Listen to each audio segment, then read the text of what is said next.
Hello, hello, Foxtrot 4 Hotel Whisky Novembre F4 HWN. J'espère que vous avez passé un bon week-end. Et moi, j'en ai profité pour vous préparer une version 2.2 de mon firmware modifié. J'ai un peu galéré pour faire cette vidéo, parce que vous savez, depuis déjà quelques vidéos, je vous préviens que la mémoire du K5 commence à rapetisser à vue d'œil et que bientôt il n'y aura plus de place. Mais en parallèle, je n'avais plus de place non plus sur mon smartphone pour pouvoir vous filmer cette vidéo, donc j'ai un peu galéré, mais bon, j'ai fait un peu de ménage et tout est rentré dans l'ordre. Qu'apporte cette version 2.2 ? Je vais essayer d'être exhaustif, il y a 4 choses en fait. Première chose, cette version 2.2 vient corriger un bug d'affichage. Personne ne l'a relevé. J'en parlais avec Pascal F4ICR que je salue. Je lui avais dit qu'il y avait un bug d'affichage en mode main only. Il a fini par le trouver, assez rapidement d'ailleurs, mais j'ai pas eu d'autres montées. Donc ce bug d'affichage concerne la saisie de code DTMF. Vous savez que vous avez deux moyens de saisir des codes DTMF sur le K5, soit en appuyant sur le PTT en composant votre code avec le clavier, soit en faisant un appui court sur étoile scan. Et dans ce cas, ça affiche une ligne en bas de l'écran, vous voyez ici. Vous composez votre code, par exemple 1, 2, 3. Comme ça, vous voyez ce que vous tapez, et ensuite, coup de PTT pour envoyer la séquence. Si vous faites cette manip avec une version 2.1, vous verrez que la ligne qui s'affiche en bas se superpose avec des informations que j'ai rajoutées récemment, notamment le step et éventuellement le code CTCSS ou DCS. Donc c'est corrigé désormais avec la version 2.2. Je ne pouvais pas laisser ça en l'état, c'était pas possible. La deuxième chose que j'ai corrigée, c'est quelque chose qui concerne, enfin c'est pas une correction d'ailleurs, c'est un ajout, c'est quelque chose qui concerne le step. Alors vous savez que depuis la version 1.8, il est possible avec la combinaison de touches F flèche du haut ou F flèche du bas de jouer sur le squelch. Je vais vous montrer. F flèche du haut, je suis monté d'un level au niveau du squelch. Voilà, là je suis arrivé au level 5. F flèche du bas, je redescends. On m'avait demandé s'il serait possible de faire la même chose avec le step. Eh bien, désormais c'est fait. La combinaison de touches, ça sera F, F1 pour monter, F, F2 pour descendre. Donc je vous montre, j'ai un step à 6,25, F, F1, je suis passé à 8,33, 9, 10, 12,5. Vous voyez d'ailleurs qu'à chaque fois, ça change la QRG du VFO. Et si je veux descendre, F, F2, et ça redescend, et je vais me remettre en 6,25. Voilà. Donc je trouvais ça assez cohérent. F, flèche du haut, flèche du bas pour le squelch. F, F1, F2 pour le step. Alors, je le précise, ne m'envoyez pas de message ou mettez pas de commentaires là-dessus. Ça ne fonctionne et ça n'est utile qu'en mode VFO. Si vous êtes en mode canal mémoire, cherchez pas à modifier le step. Ça ne fonctionnera pas. Le step, il est enregistré dans votre canal mémoire, vous ne pouvez pas le modifier comme ça. Donc c'est essentiellement quelque chose qui est utile quand vous êtes en mode VFO. Et vous le voyez en plus, ça modifie la QRG au fur et à mesure. Voilà, si je passe à 9, bah du coup, là, la QRG, ça devient un 145 503. Ok, donc c'est super important de bien comprendre que ça ne fonctionne que en VFO. La troisième chose sur laquelle j'ai travaillé, c'est une amélioration de la fonctionnalité OnePush. Alors, c'était quelque chose que j'avais déjà en tête depuis longtemps, mais je procrastinais à le fixer parce que c'était un peu chiant.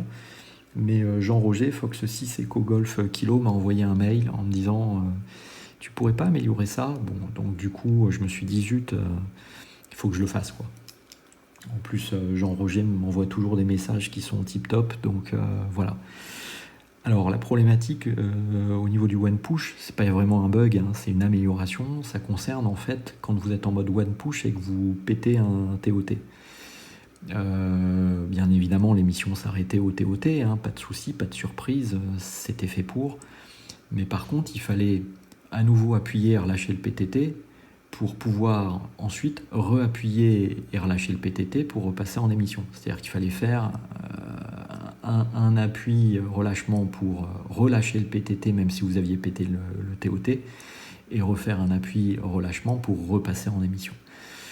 Ce qui était un peu idiot puisque on avait pété un TOT. Donc désormais ça a été amélioré, donc je vous montre. Bon, je suis sur 145-500 en puissance inférieure à 20 mW, hein. Donc je suis en one push, je passe en émission. J'ai mis un TOT à 30 secondes et vous allez voir ce qui se passe. Et bien évidemment, c'est beaucoup mieux comme ça. Ça n'a pas été complètement simple à corriger comme problème. Encore une fois, c'est plus une amélioration qu'un problème, mais bon, ça a été fait. On devrait s'approcher du TOT. Voilà, vous entendez, je pense, la petite alerte sonore.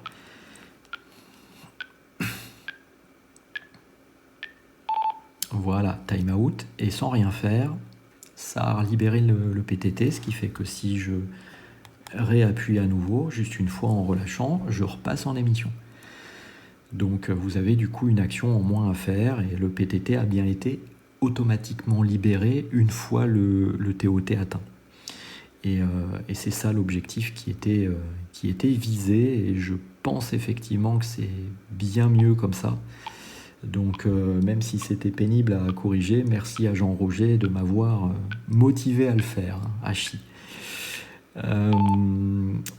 Voilà, le quatrième point que j'ai modifié également, alors ça c'est une demande de Jocelyne, donc Victor Echo 2, Zulu, Juliette Mike. Vous savez, Jocelyne, c'est celui qui fait en sorte que vous pouvez utiliser Chirp avec un driver spécifique pour mon firmware, donc encore une fois merci à lui. Et il m'a demandé si je pouvais réactiver une action qui s'appelle Backlink Min TMP Off. Donc, vous savez, une action, c'est ce que vous pouvez affecter à des boutons F1, F2 en action courte ou action longue, etc., etc. Et donc, comme ça prenait pas trop de place, je l'ai effectivement activé. Donc, ça permet de faire quoi ? Là, au niveau de mes paramétrages, en gros, notamment pour les raisons de la vidéo, j'ai un rétroéclairage qui est à on en permanence. Mon niveau de rétroéclairage minimum est à 0 et en fait ce que ça va faire, c'est que je l'ai mis sur le bouton F1 en appui court. Si j'appuie sur le bouton F1, il va m'éteindre l'écran. Donc en gros ça me bascule sans attendre la temporisation. Vous savez que vous pouvez très bien avoir le rétroéclairage qui est à la valeur max et puis dire au bout de 2 minutes ou 3 minutes, je veux que tu passes à la valeur min. Là, en fait, l'appui sur cette action va vous permettre de dire, allez, oublie la temporisation, passe directement à la valeur min. Et comme j'ai mis comme valeur min 0, ça m'éteint l'écran. Alors bien sûr, l'écran, il va revenir up si jamais j'appuie par exemple sur menu ou sur une touche du clavier, mais à tout moment, F1 short, et je rééteins l'écran. Et si je passe en émission, ça ne le rallume pas puisque je suis sur un mode où voilà, il n'y a pas de souci, ça ne rallumera pas l'écran. Donc ça vous permet, c'est une autre gestion en fait du rétroéclairage de l'écran. Et bon, vu que Jocelyne m'a quand même beaucoup aidé avec le module Chirp, je voulais quand même apporter une réponse positive à son attente là-dessus, sachant qu'en plus je l'utilise, plus je trouve que cette action a éventuellement du sens. Vous n'êtes pas obligé de l'utiliser, bien évidemment, mais sachez qu'elle est directement disponible. Donc si vous allez dans les menus, alors je ne sais plus, menu F1 short, voilà, vous verrez Backlight Min TMP Off qui vient donc de faire son apparition. Voilà les amis, pour ces modifications, je pense qu'on est à peu près bon. Sachez une chose, c'est qu'il ne reste plus que 0,3% de mémoire de libre. Donc en gros, ça doit représenter, je pense, peut-être quelque chose comme 200 octets à peu près. Donc on n'ira pas au-delà. Voilà. Donc c'est un peu le game over, la fin de la partie. Et ça va devenir un peu compliqué, donc vous connaissez la suite, hein. Ça sera probablement effectivement la fonctionnalité FM Broadcast qui sera supprimée si je veux rajouter des choses. Mais peut-être que d'ici là, j'arriverai encore à grappiller quelques octets à gauche ou à droite et à rajouter encore quelques petites choses, mais on est vraiment au bout du bout. Néanmoins, je vous annonce tout de même une nouvelle importante. Je vous ferai probablement une vidéo sur le sujet, peut-être à part d'ailleurs. Mais sachez que j'ai réussi à rentrer en contact avec Quan Cheng. Alors là, je fais un aparté, hein, mais je trouve toujours étonnant. En France, les gens, ils sont toujours en train de gueuler par rapport à des situations qui leur déplaisent ou ce genre de choses. Et ils ont toujours tendance à en discuter des heures et à subir une situation qui est entre guillemets dommageable. Moi, j'ai pas du tout ça dans mon ADN. Quand il y a quelque chose qui m'embête et qu'en plus j'ai des solutions, je suis pas trop du genre à subir, donc je mets toutes les chances de mon côté de faire évoluer la situation. Donc je me suis dit, on va y aller au culot, je vais chercher un contact chez Quan Cheng et je vais les contacter et leur expliquer la situation. Et force est de constater que j'ai eu très rapidement un contact avec une personne qui a priori a pris mes considérations avec sérieux et qui m'a d'ailleurs il y a quelques minutes renvoyé un message en me disant que il allait forwarder mes suggestions à son manager qui se trouve être donc au-dessus de lui et qu'ils allaient étudier la question concernant éventuellement l'évolution l'augmentation de la mémoire à l'intérieur du K5. Alors je vous explique en gros un peu la stratégie que j'ai employée. Je vous l'avais dit dans la première vidéo que j'ai faite sur cette série. Le K5 est équipé d'un processeur, d'un microcontrôleur qui s'appelle le Cortex ARM M0. Des Cortex ARM M0, vous en avez toute une tétrachier. Le modèle qu'ils ont choisi comporte 64 kg de mémoire en interne. Ces fameux 64 kg qu'on se trimballe comme une croix depuis des semaines, en tout cas nous les développeurs qui créons des firmware. Il se trouve que Cortex, ARM, qui fabrique Cortex qui fabrique tous ces processeurs ARM M0, dispose de toute une gamme. Et à tiroir, vous pouvez très bien choisir un Cortex ARM M0 avec 128 kg de mémoire, ou 256 ou 512. Et vous avez même donc au sein d'une même gamme, des microcontrôleurs qui, du coup, ont absolument exactement le même type de brochage. Donc je pense qu'en termes d'effort, Quan Cheng n'a pas grand-chose à faire. Ils ont juste à charger sur les chaînes de production le robot qui va fixer cette puce microcontrôleur sur le PCB, avec des microcontrôleurs à brochage compatible et essentiellement avec un modèle qui va donc embarquer un peu plus de mémoire. Pour vous donner une petite idée, on parle de processeurs qui, surtout sur des productions en grande série, c'est le QSJ, il doit tourner aux alentours de 1,75 € ou 2 € en grande quantité. Donc c'est que dalle. Et ça ne devrait pas en fait changer énormément le QSJ du poste. Par contre, et c'est ce que j'ai essayé d'expliquer à la personne que j'ai eu en contact chez Quan Cheng, je lui ai dit c'est gagnant-gagnant de votre côté, vous vous occupez de rien, c'est la communauté qui va s'occuper de développer des choses extraordinaires sur votre Pocket, mais donnez-nous les moyens de pouvoir faire plus. Voilà, donc je vous ferai peut-être une vidéo sur le sujet et je vous montrerai comme ça les échanges que j'ai eus avec cette personne. Je précise, c'est pas du mytho, ce que je vous explique. J'ai déjà montré le mail à certaines personnes. Jocelyn d'ailleurs, Victor Echo 2, Zulu Juliette Mike, qui m'aide à travailler qui a travaillé sur le driver Chirp, a été en copie des messages et de la réponse de la personne de Quansheng, donc il pourra authentifier s'il regarde la vidéo.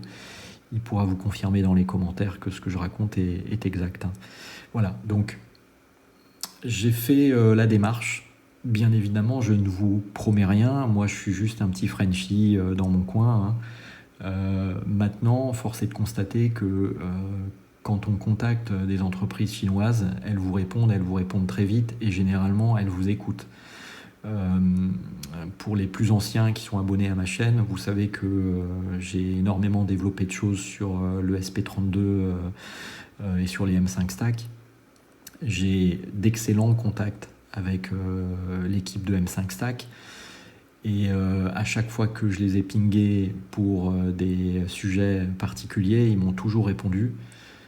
Ils ont toujours pris mes demandes avec attention et ils ont même fait certains choix ou certaines orientations en fonction d'informations que je leur donnais.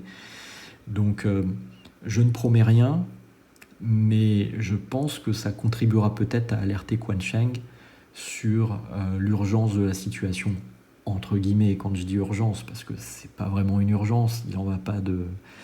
Enfin, c'est pas stratégique, mais encore une fois, ça serait gagnant-gagnant, gagnant pour la communauté et gagnant également pour eux, parce que je suis sûr que c'est ce que je leur disais, hein, sortez un K5 Plus ou un K5 8 avec 128 ou 256 kg de mémoire, et c'est clair, les ventes s'affolent, hein, ils auront intérêt de suivre le mouvement, parce que bien évidemment, je suis sûr que plein de personnes choisiront d'en acquérir un ou deux nouveaux exemplaires, puisque ça ouvrira les vannes vers tout un tas de nouveaux développements.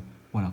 Je ne vous cache pas également que j'en ai profité pour lui donner d'autres idées, donc des idées concernant éventuellement l'écran ou concernant l'ajout d'un connecteur GPIO accessible via une trappe sur le côté, donc qui serait un GPIO avec une prise, par exemple, ce qu'on appelle une prise Grove.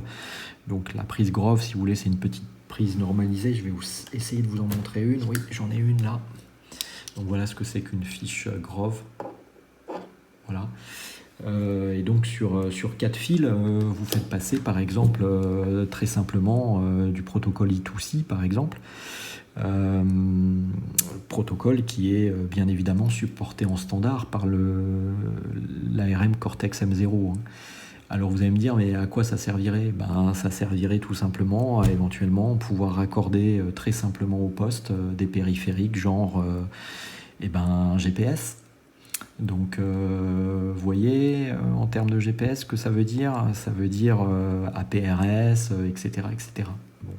Et rajouter un petit connecteur Grove sur le côté là, ça serait pas mal. Alors ça nécessiterait de redesigner un certain nombre de choses au niveau du PCB et compagnie, mais voilà, je leur ai quand même poussé l'idée.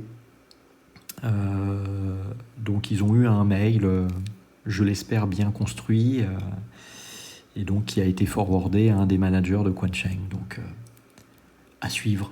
Voilà, je vous promets rien bien évidemment, mais en tout cas j'aurais essayé. Voilà les amis, je me fais pas plus long.